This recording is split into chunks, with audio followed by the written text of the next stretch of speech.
திருநெல்வேலி மாவட்டம் பணக்குடி அரசு மருத்துவமனையில் டாக்டராக பணியாற்றி வருபவர் டாக்டர் பாலச்சந்தர், வயது 45.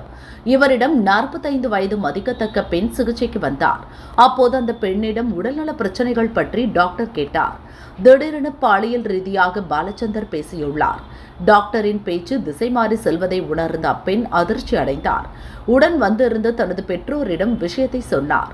ஒரு பொறுப்பான டாக்டரா இப்படி அசிங்கமா பேசியது என பெற்றோர் கொந்தளித்தனர். இதுபோல வேறெந்த பெண்ணிடமும் டாக்டர் பாலச்சந்தர் நடக்கக்கூடாது என்ற முடிவுக்கு வந்த பெண் பணக்குடி போலீசில் புகார் அளித்தார். டாக்டர், பெண் இருவரிடமும் போலீசார் விசாரணை நடத்தினர். புகாரில் முகாந்திரம் இருப்பது உறுதியானது. டாக்டர் பாலச்சந்தரை கைது செய்தனர்.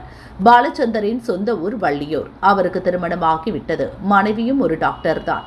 பாலச்சந்தர் குடிப்பழக்கம் கொண்டவர். பணி நேரத்திலும் குடித்துவிட்டு ஆஸ்பத்திரிக்கு வருவார் என மருத்துவமனை ஊழியர்களும் நோயாளிகளும் புகார் தெரிவித்துள்ளனர்.